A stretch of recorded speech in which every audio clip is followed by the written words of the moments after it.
Hello, and I figured since I hadn't made a generalities video in quite some time, I figured I'd do that, but this time we would just talk really about the election since that's like the big happening, really. Um, so I guess if we were going to start, we'd have to start with Virginia, obviously, since that's the race everyone was really interested in. Virginia is always an interesting state and considered a bellwether for future political analysis.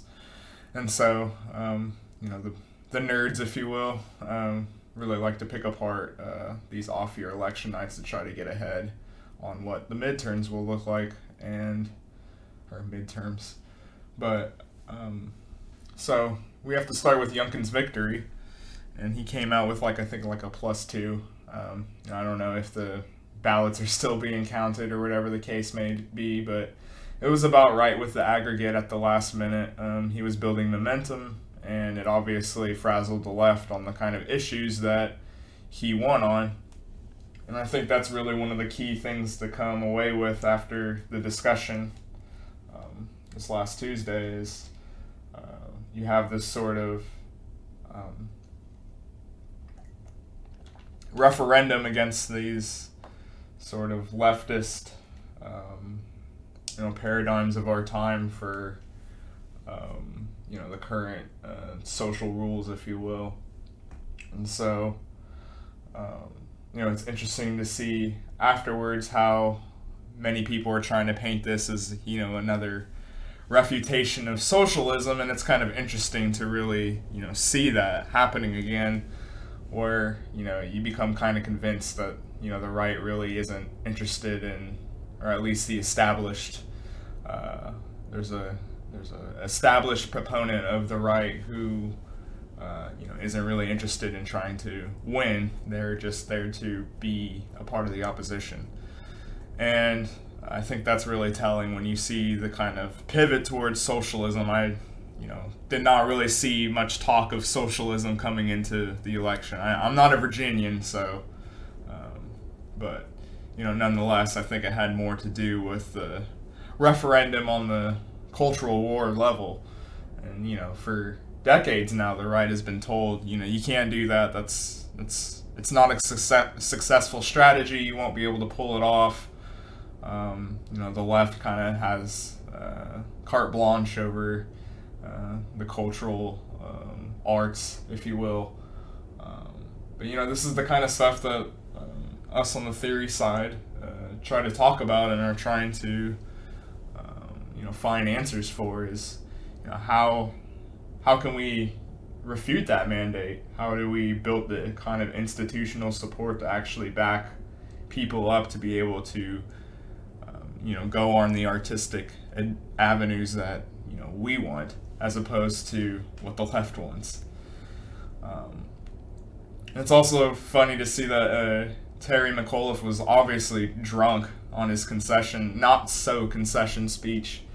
I think he was really trying to end hero for his governorship in a way. He was really trying to hold out for a couple percentage points. It was really weird. And I think that also is another thing to maybe look at is, there was this kind of rumors on Twitter of, these ballots being validated or being rescanned. You did see the kind of whispers of, the machine operating in the background, but, deciding, almost telling us in a kind of covert way that the levers aren't being turned tonight, but they could. We could, change things rather rapidly. And I know a lot of people don't like that kind of analysis. It makes them uncomfortable. They think it's, it's not real or whatever the case may be. But I think as time goes on, all things reveal themselves in the end. And I think a lot of the math and, just general ideas from that night is going to come back, I think, in the long run. We might be all dead by then, but, whatever. That's politics for you.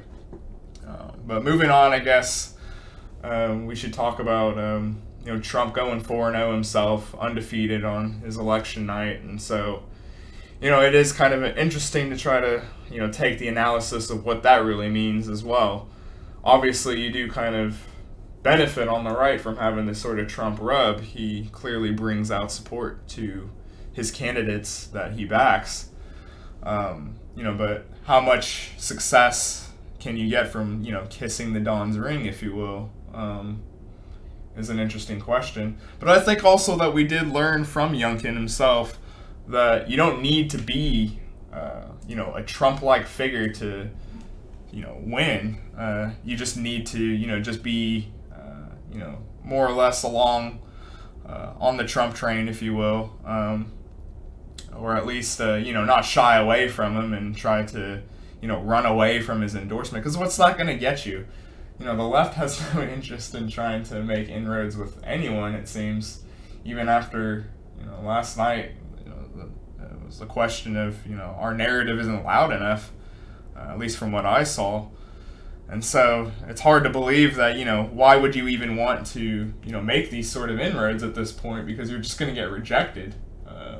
I don't know why people still insist on trying to find that in this time, because there is no real, moderate middle. People like to pretend that there is, and there is a demographic that is, swayable, but that doesn't mean in the actual, landscape right now that, taking moderate positions themselves is actually a good strategy. And I don't think that's really a time right now where that has enough juice to really produce fruits for pulling off a kind of strategy like that. In some cases, though, in some states. And that's another thing that's also interesting is, could a Youngkin win, outside of Virginia on those, that cultural level, that, the referendum that we're talking about, critical race theory, etc. And, is that just going to win in those kind of red states, or is that going to be able to translate out into more of these Midwestern states that Trump was able to win last time that we don't necessarily know DeSantis is going to be able to win? That is the kind of hard sell, I think, for Trump over DeSantis right now. Is, Trump is the proven sort of winner here. DeSantis, while he is popular and he potentially will one day be able to, win those kind of states himself in a full-fledged campaign, we don't necessarily know that, though. We know he can win Florida, but Florida is more of a red-leaning state at this point, in my opinion. I don't think it is a swing anymore. But I think also it's important to look at the reaction and seeing the intellectuals kind of seethe and once again go to those same talking points of we know best, and I can't believe you guys are voting against your interest, and this sort of mother bureaucracy knows best. You guys can't think for yourselves, and so you defer to me, and you guys need to stop drinking all that milk. That's another thing that's been going around, is this critique of this, just this family of 11.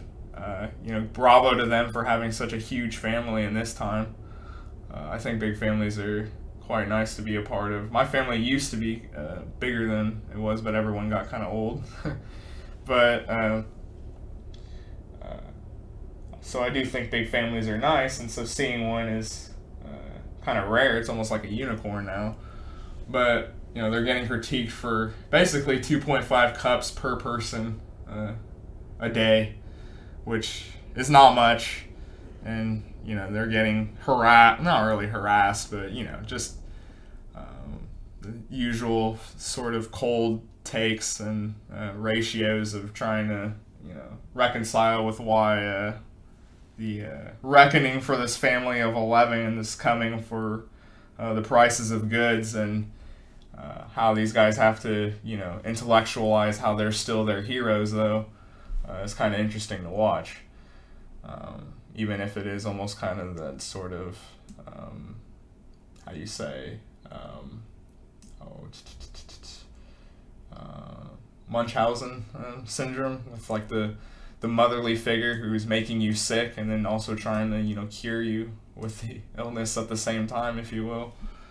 But This also it's also interesting to maybe point out that this goes back really to 2018, even where we had that sort of blue wave night, which really wasn't. It was an unimpressive night that was astroturfed as an impressive night, when historically it was one of the weaker nights of an outsider or the outer party trying to move in towards the presidency. Usually in American politics, you have an advantage there, and the left really didn't make use of it. They should have done far better, and they played it off like everything was okay. But you could even see back then in 2018 that the electorate still wasn't favoring the left, and I think tonight, or well, not tonight, but the other night was another showing of the sort of fracturing of the left that doesn't have the enthusiasm. They think that shouting the message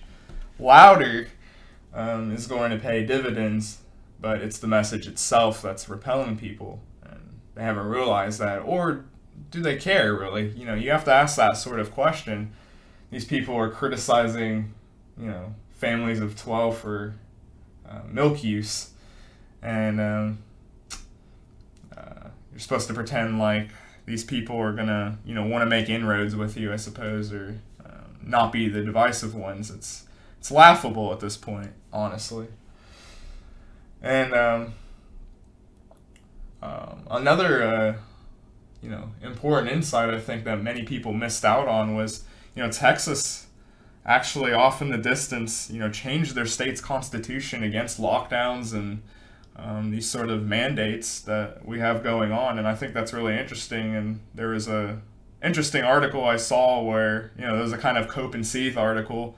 That was like 9% of the electorate got to change the state's constitution to really get rid of lockdownism, at least on a state level. That's pretty impressive, and shows that we can do things, and you don't want to just theory bro off to the side about the problems of democracy, and things would be so much better in my Plato province people state sort of thing. You have to be self-aware, right?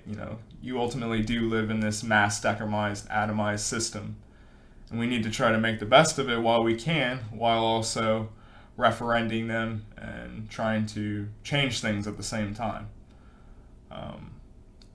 I think that's what you would call pragmatism. We don't have to pragmatize our actual beliefs. We need to pragmatize the actual movements of our strategies. Let's not, filter our actual processes of our morality, if you will, within our own minds, but, let's look at it from the actual action and, the performance, if you will.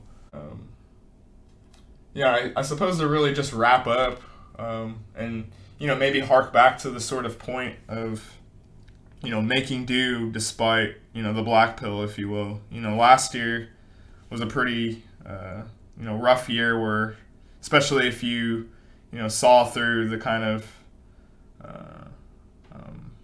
happenings, if you will. I know YouTube these days, it's so fucking hard to say anything, but, if you kind of saw through it, then yeah, you probably had a really tough year, a tough go about things, especially when you're being, more restricted perhaps than now. Of course, I know that kind of depends on a global level, but, it is important to realize that even in those sort of dark days, there was actually happenings that, aided to this week and the sort of, bump that we kind of got from, seeing these results. I see, a little bit more of a white-pilled attitude around, and it's good. But I think the lesson is that, while the lockdown was going on and, children were cooped up in their homes with their parents started to pay attention to what was actually going on in their kids' lives, I think. And I think that was one of the key reasons why things went the way they did. Sure, the on-the-ground level, that's very important. There's some good names out there that are trying to do, good things.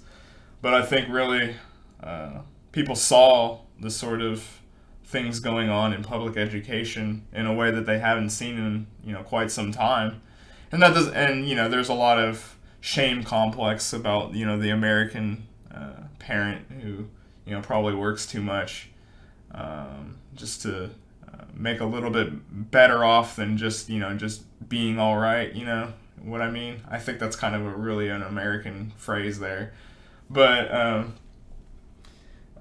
nonetheless, we could say that parents should have been more involved from the start, and there is those kind of lefty opinions on that. But either way, parents got more involved, and I think that it's clear that they don't like what they're seeing. And I think really what it all comes down to when it comes to the differences between teaching kids history in the past as compared to this new sort of historical way is the psychoanalytics of being an almost outside sort of analytic, if you will, towards the mistakenness of historical wrongdoings, if you will.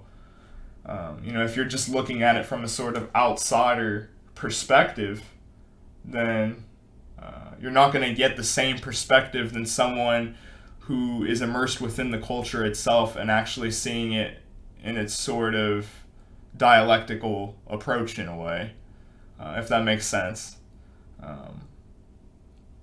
But yeah, I think looking at it as less from this sort of resentful lens. That's one of the things that I'm trying to do on my channel. I'm trying to go through these philosophical texts and try to offer up a different way of learning and educating myself along the way, of course, on these sort of texts from a different perspective that's diminishing really fast as we see all around us.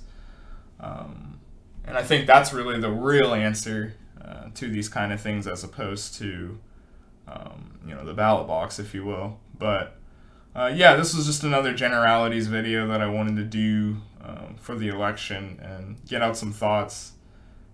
I guess some of the big questions going forward will be, how much is the Trump mandate worth? Who can win potentially without it? Who could, stand up against him even? How you don't necessarily need to be a kind of bombastic Trump to win in this sphere now. You don't have to be an edgelord out there, but you have to still respect the edgelord, I think, for what they stand for. I think that's really the sort of compass on the right now. But thanks for watching, guys, and if you guys like, please subscribe and share all the content. I really appreciate some of the conversations that have been coming about lately from that. But yeah, thanks, guys.